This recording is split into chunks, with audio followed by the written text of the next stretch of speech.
እዛ ቪድዮ እዚኣ ብንቕሓት እንድሕር ደኣ ተኸታቲልኩምዋ ህይወትኩም ዝቕይር ዓብይ ሚስጥር ክነግረኩም እየ። ኣብ ዓለም ዘለዉ ዕውታት ሰባት ካብቲ ኩሉ ሃብቶም ንላዕሊ ንመጽሓፍ ዕዙዝ ክብሪ ኣለዎም። ብልጌት ይኹን ዋረን ቡፌት መጽሓፍ ተራ ወረቐት ዘይኮነስ መፍትሕ ናይ ዝተዓጽዉ ማዕጾታት እዩ ዘለዎ ይብል። ሎሚ ኣብዚ ሓዳሽ ቻነል ልምዲ ንባብ ከመይ ንህይወትና ከም ዝቕይሮ ንምርኣይ እዞም 5 ዓበይቲ ሚስጥራትን እቶም ብዕቱብ ዝተጠቐምሉ ግለሰባት ዝበጽሕዎ ደረጃ ዓብየቶምን ክንምልከት ኢና። እዛ ቪድዮ እዚኣ ኣብ ንባብ ንዝነበረኩም ኣረኣእያ ንሓዋሮት ትቕይርን ኣብ ህይወትኩም ሓድሽ ምዕራፍ ክትጅምሩ እተኽእለኩም ስለ ዝኾነት ክሳብ መወዳእታ መደብና ምሳና ክትጸንሑ እላበወኩም። ሰላምታ የረስዓኹን ፍትዋት ተኸታተልቲ እንኳዕ ናብ ቀላሚ ብድሓን መጻኹም። ሎሚ መጀመርታ ቪድዮና ብዛዕባ መጽሓፍቲ ምንባብ ዝምልከት እዩ። መጽሓፍ ንምንታይ ነነብብ? መጽሓፍ ዘንብቡ ሰባትካ እንታይ ይርብሑ? ዝብሉ ሕተታት ሰሚዕኹም ምናልባት እውን ሓቲትኩም ነርኩም ትኾኑ። እምበኣር ናይ ሎማዓንቲ ጉዳይና እዚ ጉዳይ እዩ። መጽሓፍ ኣብ ውሽጡ ናይ ኣሽሓት ዓመታት ጥበብን ተመክሮን ዝሓዘ መኽዘን እዩ። እዛ ቻነል እዚኣ ነቲ ንዘመናት ኣብ መጽሓፍ ተሓቢኡ ዘሎ ወርቂ ኣውፂና ብምጥቃም ህይወትና ንኽንልውጥ እትሕግዝ ንዓለም ዝቐየሩ ብሉጻት መጽሓፍቲ እትድህስስ ሓድሽ ሓሳባት እተቕርብ ከምኡውን ናይ ንባብ ባህልና ኣብ ምዕባይ ንኽትሰርሕ ዝዓለመት እያ። ኣብ ጉዕዞ ህይወት ኣብ መዓልቲ ዋላ ሓንቲ ገጽ ብምንባብ ንህይወትኩም ክትቅይርዎ ትኽእሉ ኢኹም። እምበኣር ናይዚ ሰናይ ዕላማ እዚ ተኻፈልቲ ንምዃን ፈለማ ነዛ ቪድዮ ላይክ ብድሕሪኡ ሰብስክራይብ ብምግባር ቤተሰብ ይኹኑ። ቪድዮ ኣብ እንለቀሉ ብቐጥታ ምእንታን ክበጽሓኩም ድማ ነታ ናይ ደወል ምልክት ምጥዋቕ ኣይትረስዑ። ልምዲ ንባብ ንህይወትና ዝቕይረሉ 5 ዓበይቲ ሚስጥራት። ቀዳማይ፣ ንባብ ግዜን ቦታን ንኽትቅድም ይገብረካ። መጽሓፍ ዘነብብ ኣብ 3 ክፍላተ ግዜ ማለት ኣብ ሕሉፍ፣ ኣብ ህልዊ ከምኡውን ኣብ መጻኢ እዩ ዝነብር።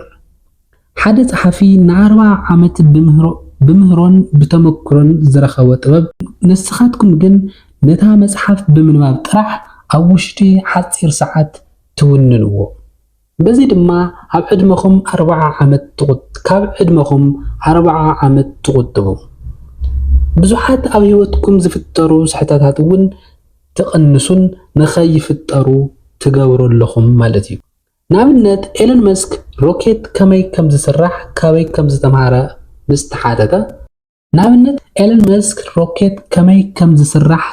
ከም ዝተምሃረ ምስ ተሓተተ ዝሃቦ መልሲ መጽሓፍቲ ብምንባብ ዝብል እዩ ዝነበረ። ንሱ ናይ ሮኬት ሳይንቲስት ኣይነበረን፣ ነገር ግን መጽሓፍቲ ብምንባብ ጥራይ ዓብይ ናይ ጠፈር ኩባንያ ከምስርት ክኢሉ። ካልኣይ፣ ንባብ ኣብ ቅድሚ ሰባት ተደማጽነትን ተኣማንነትን ንኽህልወካ ይገብር። ንባብ ንቓላትኩምን ስነልበናዊ ብቕዓትኩምን ይሃንጾ እዩ። መብዛሕትኡ ግዜ ምስ ሰባት ኣብ እንዘራረበሉ እዋን ቶሎ ኢና ንሓርቕ። ምኽንያቱ ድማ ሓሳብና ንገልጸሎም ቃላትን ፍልጠትን ስለ ዘንእሰና እዩ። ንባብ ግን ንኣእምሮኹም ብጥበባዊ ኣዘራርባ ይኽሽኖ። ማልኮስ ኤክስ ኣብ ቤት ማእሰርቲ ከሎ ሓሳቡ ክገልጽ ቃላትን ፍልጠትን ይሓጽሮ ስለ ዝነበረ ይበክ ነበረ። ይኹን እምበር መዝገበ ቃላት ካብ መጀመርያ ክሳዕ መወዳእታ ብምንባብ ኣእምሮኡ ሃነጽ። ኣብ መወዳእታ ግን ንዓለም ዘንቀጥቅጥ ብሉጽ ተዛራባይ ክኸውን ክኢሉ እዩ። ሳልሳይ፣ ንባብ ናይ ኣእምሮ ጭንቀት ይቕንስ። መጽሓፍ ምንባብ ሚስጥር ሰላማዊ ኣእምሮ እዩ። ሓደ ሰብ ን6 ደቂቕ ጥራሕ መጽሓፍ እንተንቢቡ ንጭንቀቱ ብ68% ከም ዝቕንሶ መጽናዕትታት ይሕብሩ። ቢልጌት ኣብ መዓልቲ ኣዝዩ ዝተሓላለኹ ናይ ቢዝነስ ውሳነታት ዝውስን ሰብ ዝተጻበበ ግዜ ዘለዎ ዋላ እኳ እንተኾነ ቅድሚ ምድቃሱ ግን ናይ 1 ሰዓት ግዜ ንባብ ኣለዎ። እዚ ድማ ካብቲ ናይ ዓለም ረብሻ ወፂኡ ዕረፍቲ ክረክብን ብዙሕ ፍልጠት ከዋህልልን ይገብሮ። ራብዓ፣ ንባብ ሓድሽ መነጽር ህይወት ይፈጥር። ንባብ ሓድሽ መነጽር ህይወት ይዕድለኩም። ካብ ዘለና የዓዲ ከይወፃና ዓለም ክንርኢ ካብ ዘኽእሉና ነገራት ሓደ ንባብ እዩ። ኦፕራ ዊንፍሬ ኣብ ድኽነት ክትዓቢ ከላ መጽሓፍቲ ካብታ ንእሽቶ ገዛ ወፂ ዓለም ንኽርኢ በሪ ከፊቶምለይ ትብል። ሓደ መጽሓፍ ምስ ወዳእኹም እቲ ቅድሚ ሰሙን ዝነበረ ሰብ ኣይኮንኩምን። ዓለም እትርእዩሉ መነጽር ተቐይሩ እዩ። በቃ ተቐይሩ ካልእ ሰብ ኮይኑ ንባብ ኣእምሮናን ስብእናናን ይሃንጽ። መጽሓፍቲ ንስብእናና ይሃንጽዎ እዮም። አብርሃም ሊንከን ቤት ትምህርቲ ናይ ምኻድ ዕድል ኣይነበሮም። ነገር ግን መጽሓፍቲ ንምርካብ ብዓሰርተታት ኪሎሜትር ብእግሩ እናተጓዓዘ የንብብ ነበረ። እቲ ካብ መጽሓፍቲ ዝረኸቦ ጥበብን ጽንዓትን ድማ እዩ ሓደ ካብቶም ኣብ ዓለም ዘለው ዓበይቲ መራሕቲ ክኸውን ዝኽኣል። መጽሓፍቲ ነቲ ውሽጣዊ መንነትና ቀሪጾም ንዓወት የዳልውና። ብሓጺሩ ንባብ ማለት ንነብስኻ እትህቦ ዝዓበየ ህያብ እዩ። ሎሚ ዝረኣናዮም 5 ምስጢራት ከም ዘርእዩና መጽሓፍ ምንባብ ሓሳብካ ካብ ምቕያር ሓሊፉ ንመንነትካን ንመጻኢ ዕድላትካን ናይ ምቕራጽ ዓብይ ሓይሊ ኣለዎ። እምበር ካብ ሎሚ ጀሚርኩም እንተወሓደ ኣብ መዓልቲ ገለ ገጻት ናይ ምንባብ ልምዲ ኣማዕብሉ።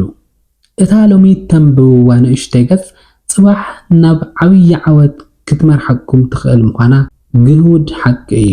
እዛ ቪድዮ እዚኣ ጠቃሚት ኮይና እንተረኺብኩምዋ ላይክ ሼር ብምግባር ንኻልኦት ንኽትበጽሕ ሓግዙ።